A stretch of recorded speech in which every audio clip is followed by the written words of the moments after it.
Everybody,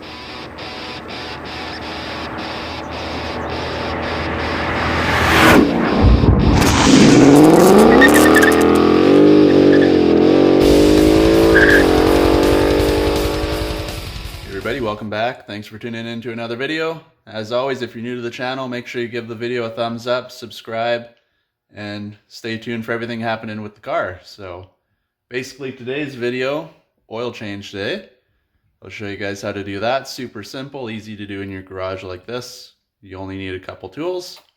So I'll flip you around, show you what we got going on, and then we'll get right at her.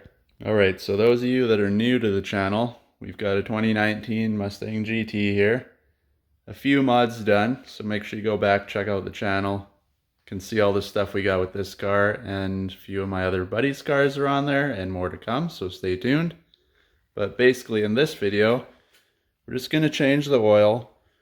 We do have the catch can on there. I opened it up a few videos back just to see if it was catching anything. It did. I didn't empty it at the time, but we'll empty out that now that we'll have the rest of the oil draining out.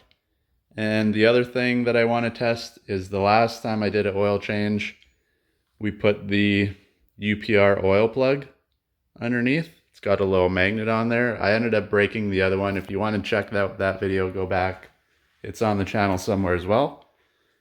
But basically, it's got a little magnet on there. It'll catch any metal shavings or any gunk that'll end up in the oil pan. So we will see if that caught anything. Hopefully not. And yeah, basically the car is a little bit early for an oil change, but I got a couple big cruises coming up and we're going to the cabin in a few weeks. So I figured I got the time today.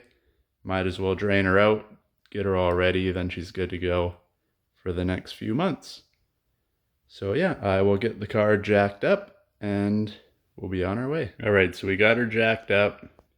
One thing you got to make sure you have is a big oil pan or oil catch pan, whatever you want to call it, because these things hold 10 quarts, which is a lot more than your average car. So just make sure if you got a little one like this, I got a smaller one up here, that sucker will overflow before you know it, and then you got a big mess on the floor, which usually I end up making a mess anyway. So I got the Corsa box under here. I kept it from when we installed the Corsa Extremes on my friend's Mustang, so that'll help me out from getting it all over the floor. But basically, first things first, like all cars, just loosen off the oil cap. Gives it a little bit of breathing for when you pop the plug on the bottom. It'll just help it drain out a little better. So now that that's off, we can get under the car and we'll pull the plug and see what she's caught. All right guys, so we're under the car. You can see here, that's our UPR plug I was talking about. You can see it's the steel or aluminum version. And basically, if you have the stock one, it's the yellow piece of plastic here. Straight across from the wheel. If you can't find this, don't be working on your own car, because that's basically the easiest thing you can ever do on your car is an oil change. But basically, the old one I had, these little tabs here, broke because like I said, it was plastic. So there is a little, not this bump, this is where you know it locks when you go up to here, but over here you can't really see it in here too well. There's a little hump, and that just kind of locks it in between this piece here and there, so it doesn't go tighter or looser while you're driving. And you have to pry these up a little bit on the plastic one. So I pried it up and it ended up snapping because hard plastic, pried a little too hard. My mistake, but whatever. I ordered this. It also has the little handle on here, so it makes your life a lot easier to get it off. You can see I can turn it and she'll come off pretty easily. You don't need a screwdriver or nothing to pry it up.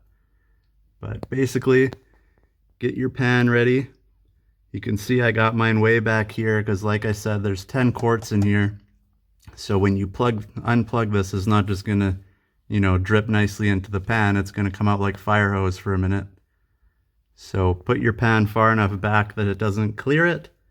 What I do is from here down, I line up here with the plug. So when it shoots out and then as it slows down and starts dripping, I just pull this a little bit closer and it can catch the final drips. So we'll try to get that off of there. Just line it up one more time. I'll probably make a mess here. I don't want to, I'm on the wrong side, but I'm probably end up making a bit of a mess, but such is life. Let me switch hands here. Maybe if I get it from the top, we'll have a little better luck. You can see she'll start going, and then just 1, 2, 3, let her go. And away she goes. Like I said, it comes out like a rocket. So as it slows down, I'll pull the pan a little closer, get out, clean my hands off, and then we'll see if this bad boy caught anything. All right, so here's the plug when it's out. And if you look on the end, it looks like it did pick up a little bit of something. I'll try wiping it on the rag here. See what she looks like. But there you go. If it'll focus, you can see there is a little bit of some sort of metal in there. Tiny, tiny, tiny little shavings, but I don't know if it's normal or if it's something up, but at least the plug is doing its business, right? Because that little piece here is a magnet, clearly. So it will catch everything that happens to be in there. If my camera wants to work, there, oh, there we go. But yeah, it's definitely doing its job. I can't remember what I paid for this thing, but definitely worth it, because, you know, if that builds up over time in your engine, even these little tiny flakes are enough to cause a lot of damage. So we'll see.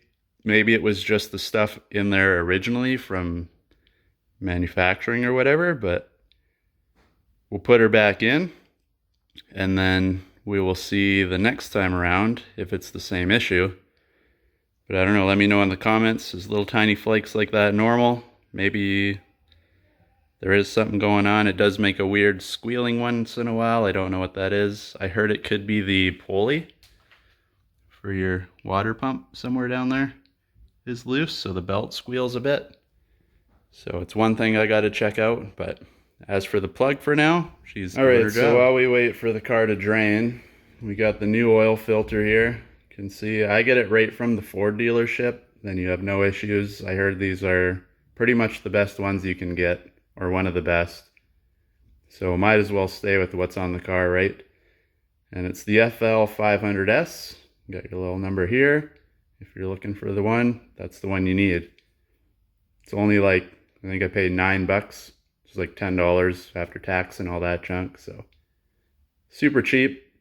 You know they'll always have one, and you got what's on the car back on the car. And then oil wise, this time I went with Castrol Edge. Usually I use the Pennzoil Ultra Premium or whatever it is, but they were sold out this time, so I went with Castrol Edge. You do need 10 quarts. I got the other one sitting there. Car calls for 5W20. I think it might even say here on the cap. Yeah, you can see 520. I go with 530 just because I've heard from people on here and just in forums and stuff that a little bit of a thicker oil helps out with the whole tick issue and all that. So I go with the 30. It's a little thicker when it's hot. For those of you that don't know, the 5 is, this is basically your cold temp. So W actually stands for winter, not wait. That means you can use it in the cold, especially up here when it gets like, you know, minus 10, minus 20, minus 30. It ain't gonna freeze in your car. The 5 is when the oil is cool, like right now, the thickness. So obviously you can get like 0W, 5W, 10W, upward, whatever. So the 0, cold, will be thinner than the 5, and the 5 will be a little thinner than the 10, so on and so on. And then your bigger number here is your operating temperature or extreme temperatures. So 30 stays a little thicker than the 20 at what they call for in the car when it's being bagged on and raced and all that stuff. It'll stay a little thicker on the higher up temperatures. And it's a little thicker overall. That's why people are a little bit iffy once in a while if you should use the thicker 30 over 20, because if you're not using it like a race car, then it is a little thicker, puts a little more, you know, not wear and tear, but a little more strain on the engine to get it pumped through. But between 20 and 30 is so close, I'm not going to worry about it. But if you're wondering, that's how you read the oil temperature or oil numbers here. All right, it's kind of dark under here, but just to show that this is actually magnetic, got your wrench here. Super strong magnet. It's not a little wimpy thing. So definitely does its business. But basically, you can see she's pretty much done. The odd little drip. I'm not too worried about getting every last little drop out. So grab your rag, give her a good little clean, wipe it down, make it all pretty.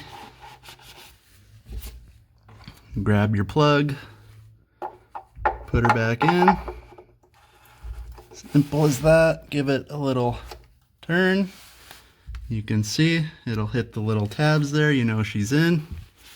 One more little wipe down. And that part is done till your next oil change. So basically, now what you want to do, this is when we'll move over here. I didn't do this right away because you will get a little more oil out of the filter when you take it off. But basically, I'll move to the other side of the car once I get this out. It's just easier to see. This thing is a 7 mil. It's not in there very tight. You don't want to reef on it when you put it back in either. Just put your wrench on there, give her a couple little twists.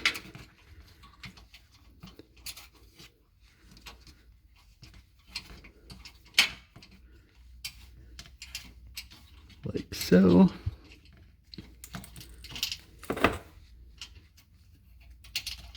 Grab it. Don't lose this little screw because that's what holds the flap up. Because basically now that comes down and you can see up in here maybe, I'll go to the other side, is where your filter is. Alright, so this is the other angle. You can see the little flaps down. Up in there, you can see the top of it there. It's your oil filter. Just up in here. It shouldn't be super tight. Like when you put it on, you don't want to wrench it down or crank it like a madman getting it on there. Just hand tight's fine. But over the course of driving it, I find that they do get a little tighter. So I'm not going to attempt to do this with one hand because like I said, there is oil in there still too. I don't want to drip it all over the place. So I'll turn you guys off here and then we'll get her off. Let's prep the new one to go in and then we are set. Alright, like I said, I always end up making a mess. I dropped the mofo, old filter, into the pan, splashed everywhere, but it is what it is, I'll live. But basically, if you come up in here, let's see if you guys can see it. That little flat surface there where you can see the oil still dripping out a little bit is where your filter screws onto. One faulty design I find that Ford did, you can see the little wires or tape or whatever it is there. When you take the filter off, it drips on that, runs in that way, and then it actually, if you're not careful, goes all the way. You can see it's a little oily there, and it'll actually start dripping out of those 3 little slots in the middle, which is kind of a stupid design if you ask me. You can see here too, the little flap catches a bunch of it, but basically it is what it is. You just get your new filter on there, wipe everything up as best you can, and it's good till the next round. All right, so you get your new filter. Like any oil change, get some of your new oil, just rub it around the rubber gasket there. It helps it come off a little easier next time. You won't have like a dry seal on there. A little safer, stops it from leaking. And then inside, I don't know if you guys can see it or not, I fill it up about halfway because this filter, the way it goes on, it kind of sits like this. So if you fill it right to the top, when you go in there to screw it back on, your new oil is going to puke out all over the floor. So don't put them in dry, but like I said, I fill mine about halfway. That's good enough. And then you don't have to worry about it making a new mess when you put the oil in. So basically, I'll get this screwed in under the car, get it all bolted back up, and underneath will be done. We'll fill her up, check the catch can, and then the whole process is over. All right, if you missed it, catch can in the last video, we didn't empty it because it didn't have the oil out and all that crap, but you can see she did catch a bit. So basically, dump her in there. We'll give her a wipe, put it all back together, just clips back on. I find it easier just to pop it off. You'll see that in the other video as well. Yeah, dump her out, wipe up the mess, put her back on, and we're good. Well, there you have it, guys. It's easy as it gets. Fill her back up, put the cap back on, check underneath, make sure you got no leaks just in case. Fire it up, let it run for 30 seconds, a minute or so. Check your oil. We got rid of the sound tube in an old video as well, so you can see the dipsticks right there, really easy to get at. And lastly, we will jump in the car and I'll show you how to reset the computer and everything in there. Alright guys, lastly, jump in the car. Just hit your start stop. You don't have to actually turn it on. You can see it'll all pop open. Hood's up, car's off, so it'll tell you power mode, hood ajar, push the brake to start. Just hit OK, clear all that. Then basically your little settings button here. Go, you can see you got all these in here. Go advanced settings, vehicle, scroll down, you can see oil life. We were still at 26 because like I said, we did it a little early. But basically, just hold it like everything else. She resets. Now if you go back in there, you're at 100%. So if you go off of this, it'll start binging and dinging at you when you're ready for your oil change. Otherwise, just watch your KMs or your miles wherever you live. We're at 22.5 right now. I try to do mine around every 8 or 9,000. Usually it goes over. This is one of those rare occasions when I got it ahead of time, but there you have it.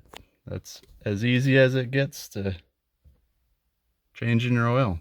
So if this helped you out, big thumbs up, share, subscribe, and we'll catch you in the next video, guys.